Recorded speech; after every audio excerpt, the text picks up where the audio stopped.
really sick lyrics, brimming with racist filth, where Ice-T fantasizes about sodomizing two 12-year-old nieces. The record itself is not a call for anybody to kill anybody. In 1992, Hollywood legend Charlton Heston, Moses himself, stood before microphones and thundered against a song called Cop Killer. I see some of you know about Cop Killer and Ice-T, yeah. Let me give you a sample of some of the lyrics that had some of the older ladies among the stockholders white with dismay. The target was Ice-T. But Ice-T wasn't just a rapper. He was a former Army Ranger who had already survived the streets of Los Angeles and carved out a reputation as hip-hop's sharpest provocateur. I wasn't no rapper. Like, I was in the streets for real, and I just happened to get a chance to rap. When Charlton Heston, corporate executives, and politicians called him out over Cop Killer, he set off a battle that exposed more than music. No one wants to see cops die, and this song, which is so explicit, suggests that we should go out and kill cops. This was art versus power, and Heston had underestimated his opponent. Let's talk about it. Old America versus New America.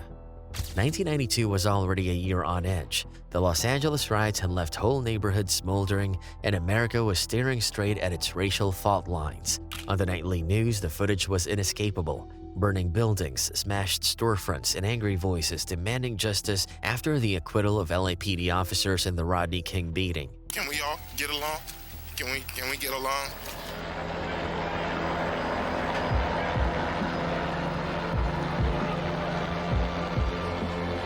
For millions of Americans, the message was clear. The trust between communities and police was broken, maybe beyond repair.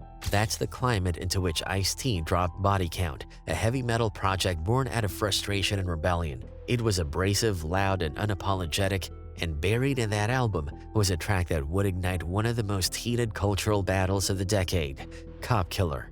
For every one of those police, I'd like to take a pig out here in this parking lot and shoot them in their face. The song was raw, written from a perspective of someone pushed past their breaking point.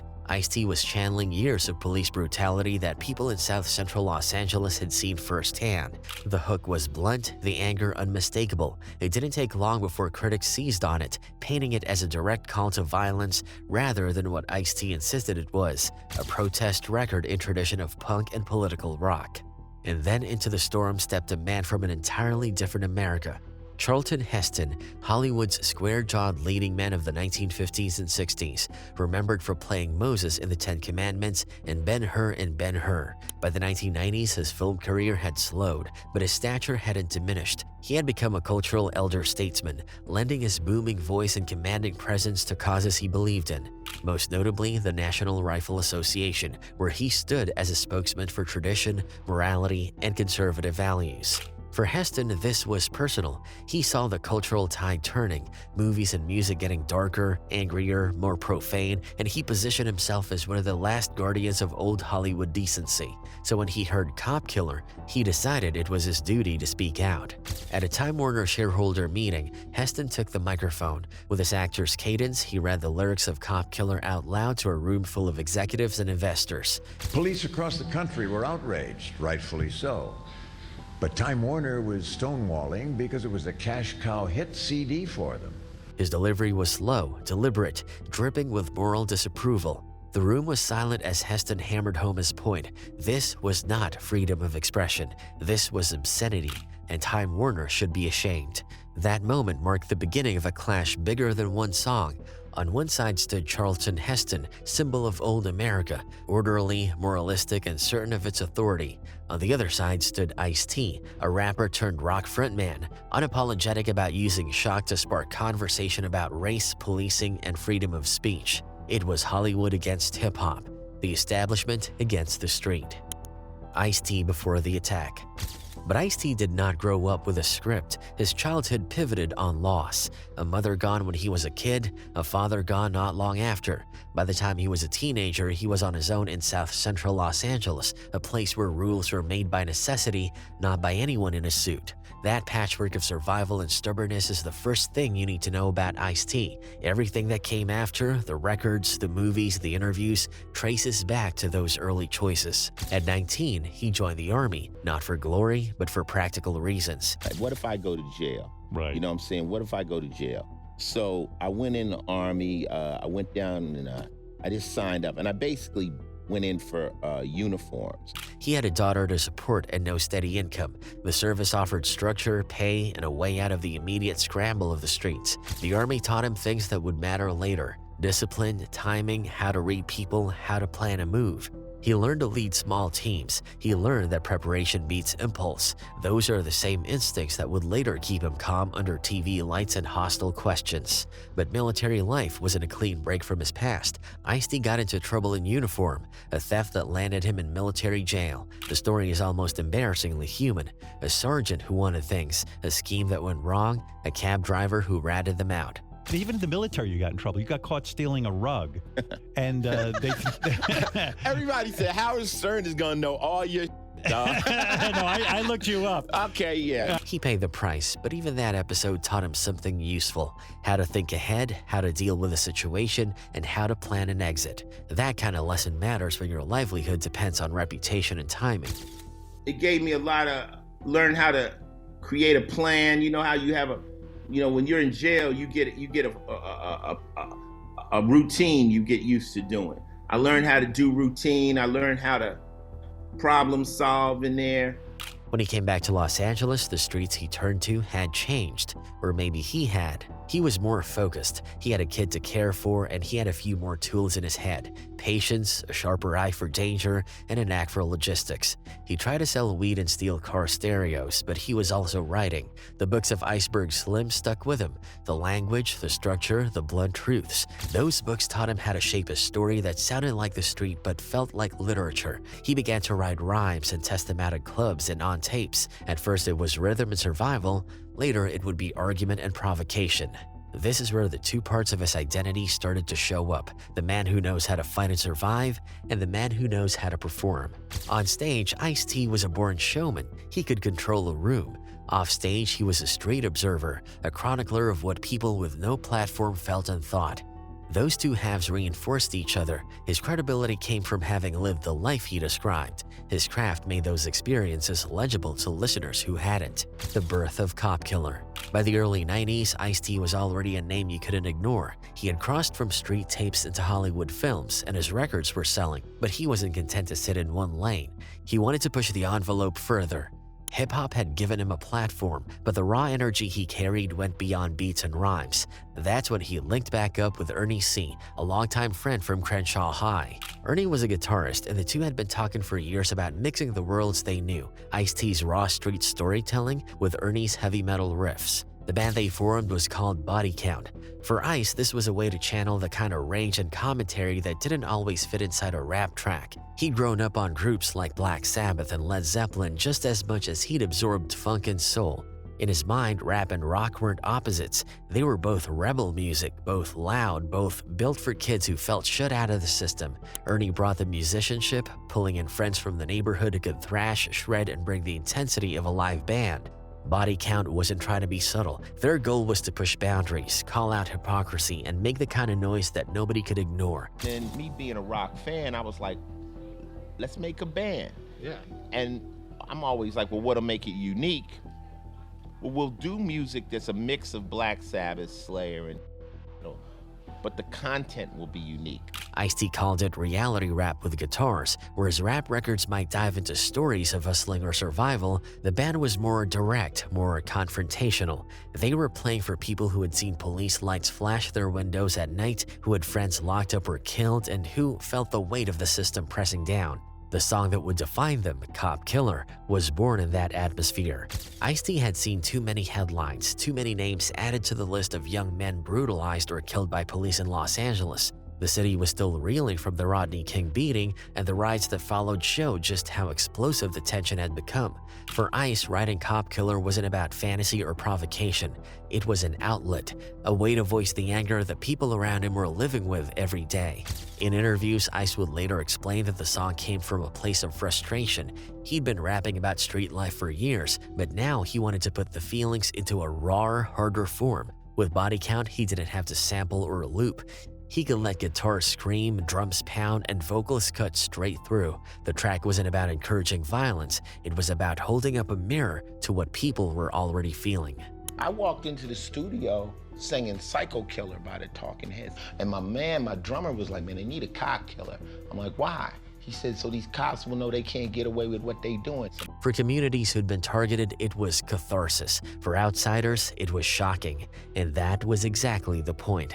When Body Count first played Cop Killer live, audiences erupted. In some places, the song was received like a battle cry, people moshing and chanting along. In others, you could feel the unease in the room. It wasn't just entertainment, it was confrontation, and Ice-T knew it. He wanted to test how far he could take it, how much truth could be said before people pushed back. And Ernie C's searing guitar lines made sure there was no mistaking the talent. This was rebellion on stage, loud and unapologetic.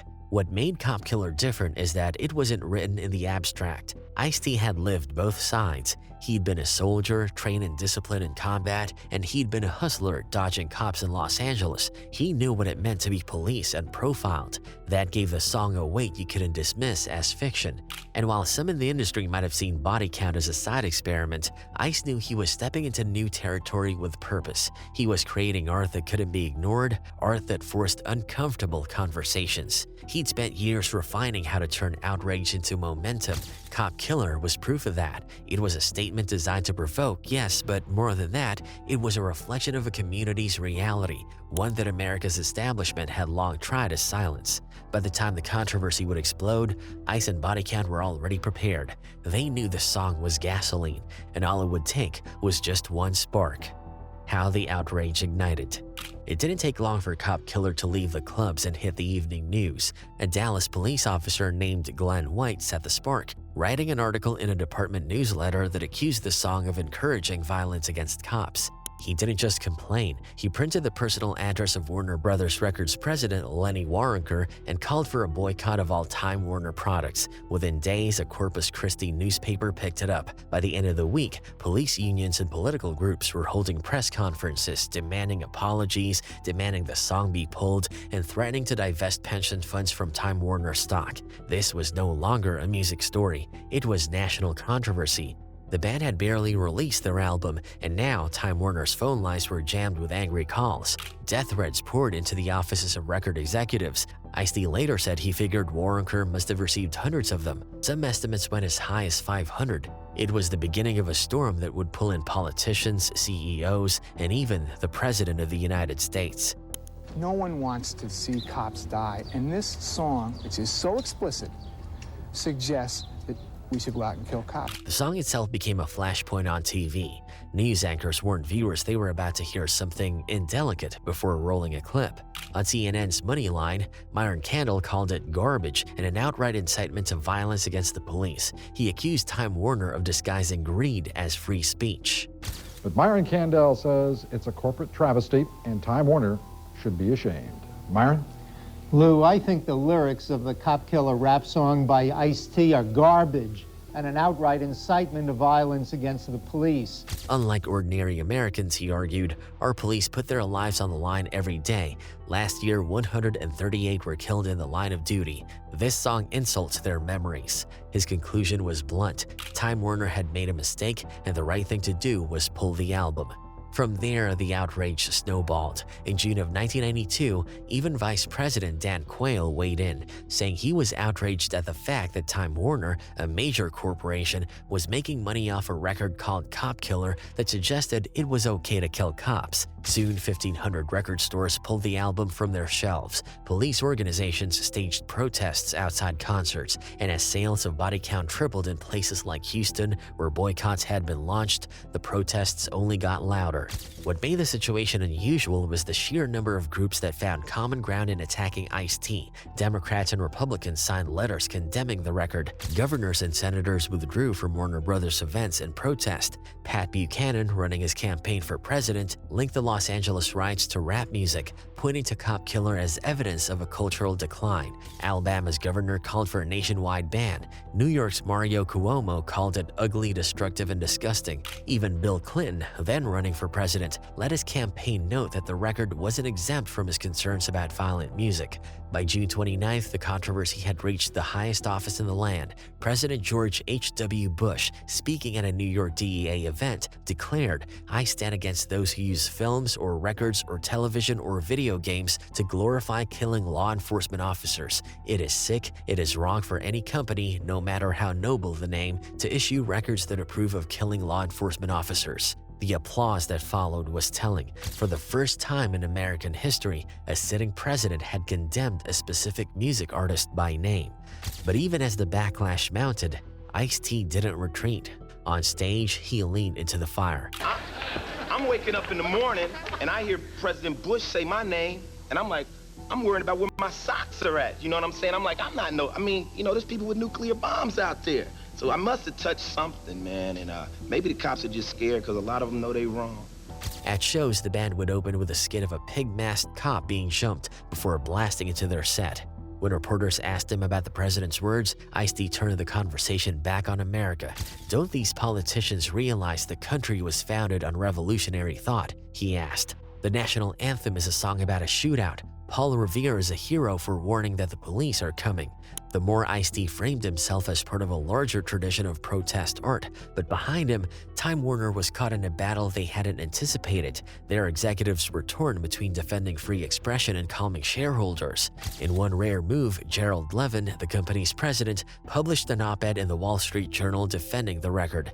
He called Cop Killer a shout of pain and protest, and warned that pulling it would set a dangerous precedent. "Cutting and running," he wrote, "would be the surest and safest way to put the controversy behind us, but in the long run, it would be a destructive precedent." That stance won him letters of thanks from allies like Congresswoman Maxine Waters, organizations like the ACLU, and ads and support from bands like Anthrax and Sonic Youth, but it also sharpened the knives of those leading the boycott.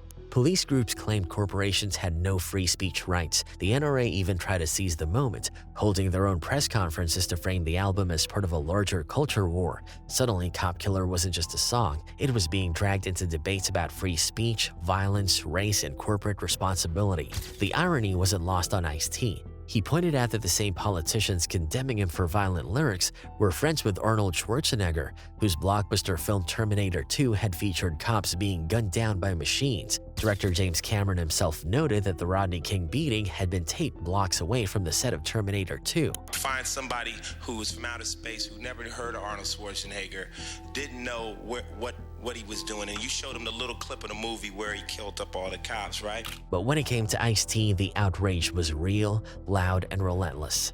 Charlton Heston's Condemnation.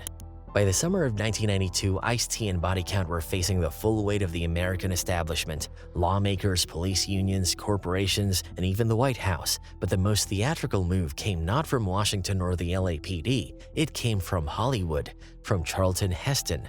Heston was more than just an actor by then. He was the face of the National Rifle Association, the voice of conservative America, and a man who spent his later years lecturing the country about morality and freedom. To many, he was still Moses from the Ten Commandments. To Ice-T, he was just another part of the establishment. At a Time Warner shareholder meeting in Beverly Hills, Heston made his move. The crowd expected financial updates, maybe questions about quarterly earnings. Instead, the actor took the microphone and, with that deep baritone voice that once split the Red Sea on screen, began to read. The words weren't scripture. They weren't lines from Ben-Hur. They were Ice-T's lyrics. "I got my 12-gauge sawed off. I got my headlights turned off. I'm about to bust some shots off. I'm about to dust some cops off." Then he shifted to Body Count's KKK, reciting its explicit verses like he was unveiling evidence at a trial.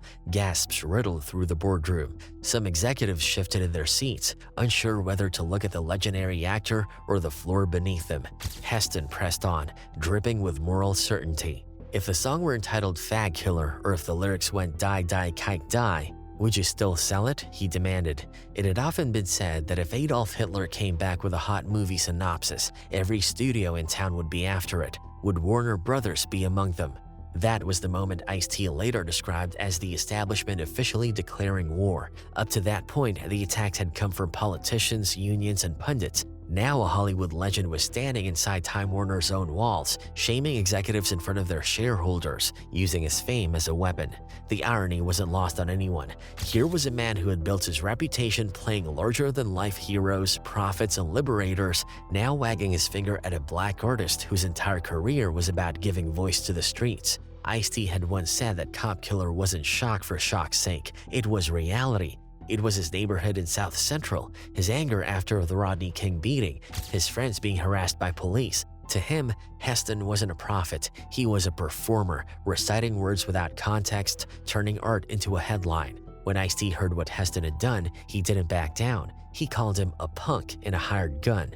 He pointed out the hypocrisy immediately. How could Charlton Heston, the spokesperson for the NRA, condemn a protest song about police brutality while defending the sale of actual cop killer bullets, Teflon-coated rounds that could pierce police body armor? Ice-T said it straight. This man is mad about words on a record while his organization is lobbying to keep bullets on the street that can kill cops for real. The clash revealed just how much the debate had twisted. On one side, a Hollywood star invoking Hitler and hate speech to compare to a protest record. On the other, a rapper pointing out the contradictions of a system that attacked art more aggressively than it regulated guns. The establishment wanted Ice-T to fold. Instead, he sharpened his counterattack. On TV interviews, Ice-T leaned into that explanation. He didn't raise his voice or play into the angry rapper stereotype that critics painted. He sat back, calm, collected, and broke it down like a lawyer making closing arguments. The record itself is not a call for anybody to kill anybody. If you believe I'm a cop killer because of that song, then you believe David Bowie is an astronaut. That line became one of his sharpest counterpunches. It cut through the hysteria by pointing out the obvious. Art is not literal. David Bowie wasn't Major Tom, just like Ice-T wasn't out hunting police. But unlike Bowie, Ice-T's art was rooted in pain and frustration from the neighborhoods he knew, and that difference is what made people nervous. Ice-T also pulled a card that critics didn't expect, his military service. Years before he was famous, he was listed in the US Army. He'd done his time in uniform, understood discipline, and knew what it meant to serve the country. So when politicians and pundits branded him un-American or accused him of encouraging violence against authority, he didn't just push back, he flipped it on them. If they don't like the record, that's cool, but I don't think anybody in America is above, criticism.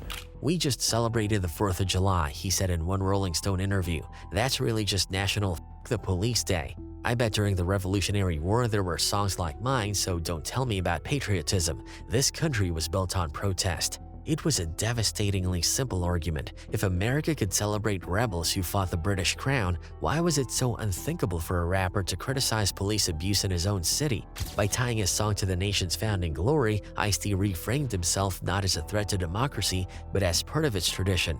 This calm strategic approach threw his critics off balance. They wanted to paint him as reckless, obscene, maybe even dangerous. Instead, audiences watching at home saw a man who spoke in plain, grounded terms about injustice. A man who didn't hide behind excuses, but explained his intent clearly. And then there was another story Ice-T liked to tell. One day, not long after Heston's performance at the shareholders' meeting, Ice-T and his crew were driving through Los Angeles when a sleek black Corvette pulled up beside them at a light. Behind the wheel was Charlton Heston himself. For a moment, the worlds collided, Hollywood royalty inches away from South Central reality. Ice-T later admitted his crew thought about it. We could have just got him right there on the street, he said. They didn't, of course, but the story carried the point. This wasn't just some abstract moral debate. These were real people from very different Americas crossing paths. For Warner executives, Heston's stunt was a nightmare. Shareholders demanded answers. Could Time Warner afford to keep defending Ice-T when national leaders, police unions, and now Hollywood icons were publicly shaming them? The pressure wasn't just about one song anymore, it was about the company's reputation. Every day the controversy dragged on, Warner Brothers looked less like a defender of free speech and more like a corporation under siege. But for Ice-T, the moment had a different weight. It confirmed what he had felt since the start, that Cop Killer was a litmus test. The establishment could handle violence on movie screens. They could bankroll war films, gangster movies, and shootouts. But when a rapper put that anger on a record, when the perspective came from South Central instead of Hollywood, it was suddenly too much. Outcome of the pressure. Shareholders started to panic. Politicians were threatening investigations. Calls were being made to strip Time Warner of broadcasting licenses if they didn't get their house in order. For executives who lived and died by quarterly reports, the controversy was a financial liability. Dennis R. Martin, then president of the National Association of Chiefs of Police, fanned the flames, telling reporters that Cop Killer was partially responsible for recent police shootings. He claimed the song inflamed racial tensions in cities across the country. That soundbite hit like a bomb on Wall Street. It didn't matter that Ice-T had been clear about the song's intent, playing a character, venting frustration, not calling for violence. To the men in suits, nuance didn't move markets. Headlines did. Inside Time Warner, the pressure cooker was reaching dangerous levels. Executives were getting death threats, angry letters poured in, not just from law enforcement groups, but from politicians' offices. The threat of regulation suddenly felt real, and if Washington decided to come down hard on Time Warner, it wouldn't just be about one record. It could shake the company's entire entertainment empire. I've been getting death threats ever since I've been rapping. You know what I'm saying? And when you take a step like this, and you put me on here, the reason they don't want me on here is because I can talk and I'm gonna let you know what all this hubbub is not really about. Retailers added to the chaos. Peaches, Sound Warehouse, Camelot, Coconuts, and Trax all pulled body count from shelves, then flipped, restocked, then pulled it again. Executives like David Jackowitz at Peaches openly admitted they didn't even know why decisions were being made. Landa Miller of Trax was more blunt. She said her company caved after Alabama's governor joined the boycott push. "We have 300 stores in the South and Southeast," she explained. "We decided to pull it nationally. We're family-oriented. This isn't a First Amendment thing. It's about image." Those we polled appear to be almost evenly split over the question of stores removing the album from their shelves. About 48% said they should be removed, 52% said they should stay.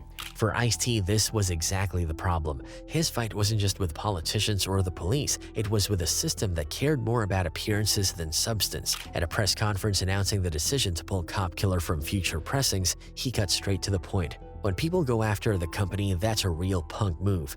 They're afraid to go after me. This is my fight, Sister Soulja's fight, Ice Cube's fight." But Ice wasn't content with just a soundbite. He played the media like a chessboard. Before announcing his decision, he forced reporters to sit through a 40-minute civil rights documentary. He wanted them to see Rodney King, to see Martin Luther King Jr. and Malcolm X, to understand the context the critics ignored. When the film ended, he looked directly at the press and said, "I don't understand why I'm supposed to like the police. None of my leaders like them. Martin Luther King, Malcolm X, they've never been a friend of black people. As for the ones handling the job correctly, I have all the respect in the world. As for the brutal ones, I'd rather get rid of them before they get rid of me." And then, not everyone in law enforcement even bought into the boycott. Carl McGill, an LAPD officer and president of the African American Peace Officer Association, pushed back publicly. He argued that calls for bans and boycotts were a violation of the oath officers swore to protect constitutional rights. "Freedom of speech is a First Amendment right, and it's not our place to infringe on that," he said. Ronald Hampton of the National Black Police Association went further, calling the boycott hypocrisy and reminding people that police brutality was the real issue. But their voices were drowned out by the noise of politicians and lobbyists, and for Time Warner, the calculation became brutal math. Was one rapper worth the millions in potential losses? By July, the corporate squeeze had done its job. Ice-T announced that Cop Killer would be removed from future copies of Body Count, but he made sure everyone understood why. It wasn't about regret, it wasn't about guilt, it was about sparing his label from further damage. "This is my fight," he repeated, making it clear he wasn't retreating, just changing battlefields. How Ice-T won the battle. On the surface, it looked like Charlton Heston and his allies had forced a victory. The song was gone, the corporate suits could finally breathe, but that was the mistake most people made. They saw it as surrender.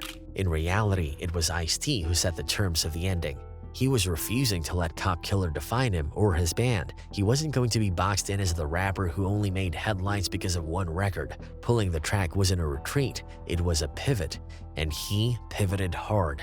On the reissued album, Cop Killer was replaced by a track called Freedom of Speech. a biting rework of one of Ice-T's older songs. It wasn't a softer message. If anything, it was more direct, attacking everyone from President George H.W. Bush to censors in small-town America. "We ain't the problems, we ain't the villains," Ice rapped. "It's the suckers depriving the truth from our children." It was a reminder that this was never about one song, it was about the bigger fight over who gets to speak and who gets silenced. Meanwhile, Heston celebrated the song's removal as a triumph of moral courage. He cast himself as the lone Hollywood star willing to stand up against the tide. His words got headlines, but they also revealed the limits of his approach. Outrage had carried him this far, but outrage has an expiration date. Ice-T, on the other hand, had something Heston didn't: longevity. By stepping back from the controversy at just the right moment, he freed himself to move into new spaces. Within a few years, he wasn't just a rapper. He was on movie sets, appearing in films like Trespass and New Jack City, and then came the role that would make him a household name: Detective Fin Tutuola on Law & Order SVU. The irony was almost too perfect. The man who wrote Cop Killer became one of television's most recognizable cops, but Ice-T didn't see it as a contradiction. When asked about it years later, he laughed and said, I mean, it throws a lot of people off. They don't get it, but I tell them I was acting on the record. I mean, I never killed no cops. I'm not fitting to kill no cops. Right. They're both characters. That balance was exactly how he had always operated. And while Ice-T was building a career that stretched across music, film, and television, Heston was narrowing his world. He became best known not for movies, but for speeches at NRA conventions. By the late 1990s, his fiery addresses, warning about Clinton, warning about liberals, warning about gun laws, made him a hero in conservative circles, but left him increasingly isolated from the Hollywood mainstream. His "From My Cold Dead Hands" moment in 2000 became iconic, but also a symbol of how far he had drifted from the broader cultural conversation. The contrast couldn't have been sharper. Ice-T had been written off in 1992 as dangerous, obscene, a threat that needed to be silenced. Yet by early 2000s, he was a steady presence in millions of American living rooms every week, a cultural critic and entertainer rolled into one. Heston, once the face of epic cinema, was increasingly remembered for his NRA speeches and for being ambushed by Michael Moore in Bowling for Columbine. The real story of the breaking point isn't that Ice-T lost, it's that he figured out when to stop fighting on one battlefield and when to open another. By pulling the song himself, he stripped his enemies of their final weapon. They couldn't claim victory because he had already moved on, and by doing so, he kept the conversation alive on his own terms.